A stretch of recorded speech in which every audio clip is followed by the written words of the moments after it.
Hello, hello, and a happy softball Sunday to you. A happy softball Super Bowl Sunday. A happy SSBS.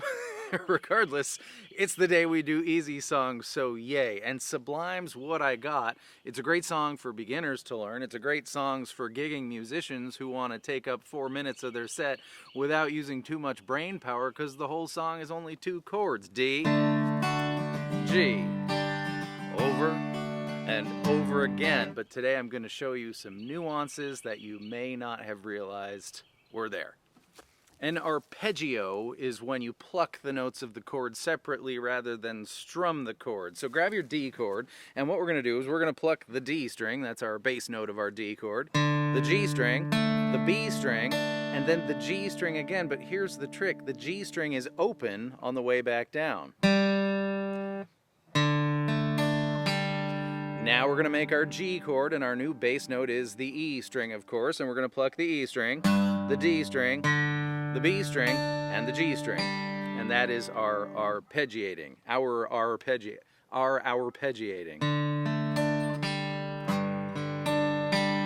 But I don't want you to be that careful about it, because you'll drive yourself nuts, and you're going to hit the wrong string sometimes, and that's okay, because as long as you have your finger on the chord, all the strings are right. So just go through your, try to do it like I showed you, but don't worry if you hit the wrong ones. Just make sure to take that pointer finger off on the way back down, because that's the way it is in the track.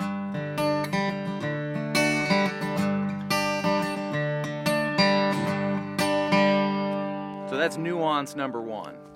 And I'm going to show you a few more, but first I want to show you how to do the solo. You can do this. If this is your first solo that you're going to play, it's an honor. So grab the D string 5th fret. I'm going to pluck it, I'm using my ring finger, and slide it up to the 7th fret. Then G5, G7, B6, G string, 7, 5, 5, 7, hammer on.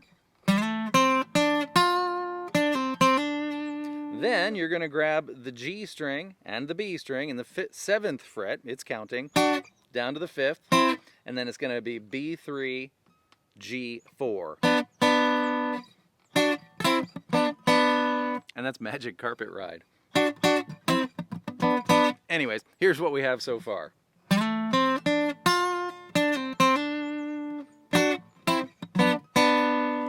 Then, moving all the way to Up Heresville, I'm going to grab G11 with my middle finger, pluck it, up to 12, B10, B12, E10, back to B12,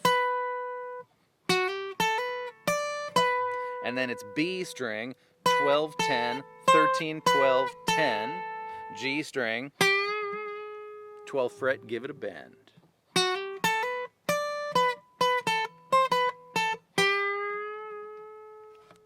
After the second time you hear the solo, the same exact solo happens twice. After the second time, the guitar is still doing its thing, but an overdub guitar comes in. 2 guitars at the same time, and one of them is just strumming away frantically on D, G, D, G7.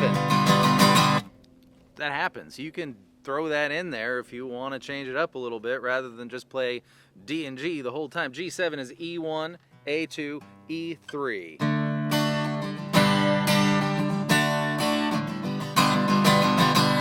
Do that if you want. And I may be overthinking this, but whatever. Go down this thought process with me. Oftentimes when musicians put in a goofy chord like that, it ties together with some other theme in the song, and you'll notice that the note that makes G7, G7 is that E string 1st fret, that's an F note. Think back to the solo, the very first thing. That's that same exact F note. The solo spends half of its time, this part, using the D minor scale. That's that bluesy feel of that F note in the key we're in, which is G, but it's a little more complicated than that. Anyways, he's alluding to that F note with his G7 note, and on that thought process, if you want to minorify this part, which is the D major section, try 10-11 on the G string instead. So, I don't know, just some things to think about. After the G7 section that we just talked about, and for no discernible reason other than they were probably jamming on it and it felt good, the bass goes from landing on a G note there to landing on a C note there instead.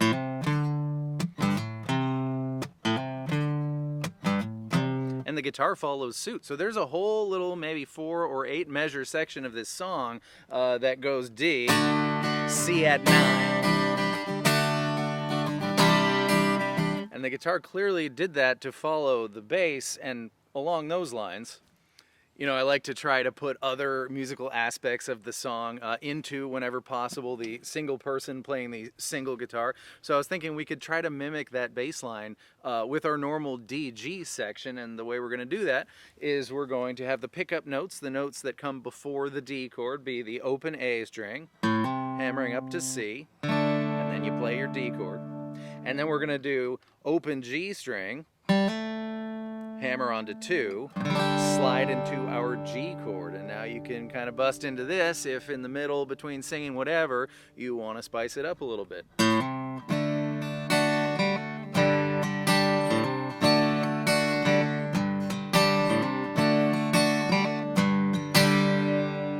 For your consideration. And that does it for me on this Softball Sunday. Thank you so much for being here. I hope that was fun and helpful in this 70 and sunny weather in February, but the cold's coming, so this won't last. Anyways, if you think a playthrough would help your learning process, you're going to find that on my Patreon page. Everybody else, I'll see you next time with more stuff. Goodbye.